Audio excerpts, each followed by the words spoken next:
Video start होने से पहले मैं आपसे एक सवाल पूछना चाहता हूं कि मान लीजिए अगर आपके दुश्मन से आपकी किसी वजह से बहस हो जाती है और ये बहस हाथापाई तक पहुंच जाती है और आप उसे 2-4 पंच मारकर नीचे गिरा देते हो, तो क्या वह आपसे बदला लेगा? ऑब्वियसली बदला तो वह लेकर ही रहेगा। इस जमाने में तो बदला ही सबसे बड़ी चीज बन चुकी है और इसीलिए ही the 40th law of power में लॉ नंबर 50 में लिखा है, क्रश योर एनिमीज टोटली, यानी अपने दुश्मनों को पूरी तरह से कुचल डालें, वरना वे आपको किसी भी वक्त मुसीबत में डाल सकते हैं।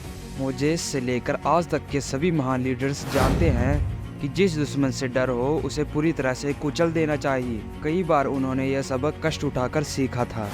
अगर एक भी चिंगारी बच रही तो चाहे यह कितनी ही मिल्ड हो, अंत में भड़क ही उठेगी। दुश्मन को पूरी तरह मिटाने के बजाय आधा कुचलने से बहुत नुकसान होता है। शत्रु फिर से शक्तिशाली बन जाएगा और बदला लेगा। उसे पूरी तरह से कुचल डालो, शरीर से नहीं बल्कि आत्मा से भी। शक्ति के संघर्ष में आपके बहुत से कंपटीटर और दुश्मन बनेंगे। कुछ लोग आपके दुश्मन जरूर बनेंगे, भले ही आप कुछ भी कर लें। इस तरह के दुश्मन आपका बुरा चाहेंगे। इनके इरादे आपको ख़त्म करने के होते हैं।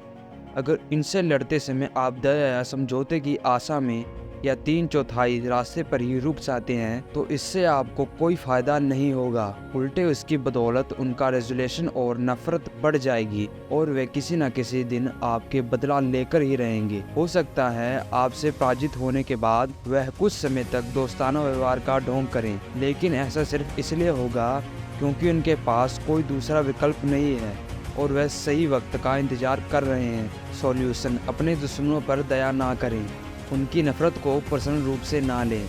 अपने दुश्मन को उसी तरह से कुचल डालें जिस तरह मौका मिलने पर वे आपको कुचल डालते।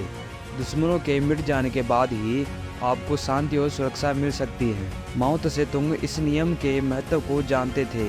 1934 में साम्यवादी नेता माओ त्से तुंग और उनके लगभग 75,000 सैनिक पश्चिमी चीन के वीरान पहाड़ों में छिप गए। वह चियांग काई शेक के विशाल सेना से बचने के लिए वहां छिपे थे। चियांग साम्यवादियों को पूरी तरह से खत्म करने पर तैयार था।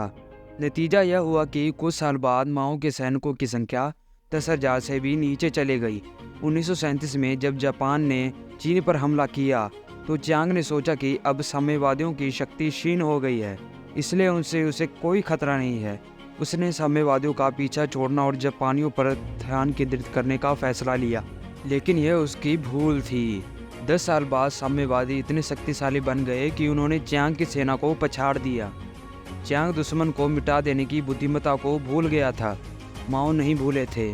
समाधान आसान है, अपने दुश्मनों के सामने कोई विकल्प ना छोड़े, उन्हें पूरी तरह से मिटा दें। उसके बाद उनका इलाका आपका हो जाएगा, जिस पर आप अपनी मनचाही योजनाएं लागू कर सकते हैं। शक्ति का लक्ष्य दुश्मन को पूरी तरह से नियंत्रित करना और अपनी इच्छा का पालन करवाना है।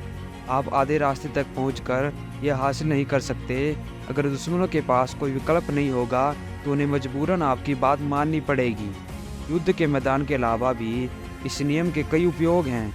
समझौता वह खतरनाक नाग है जो आपकी विजय को डस लेगा, इसलिए अपने दुश्मन को समझौते का, उम्मीद रखने का, रणनीति बनाने का कोई मौका ही ना दे।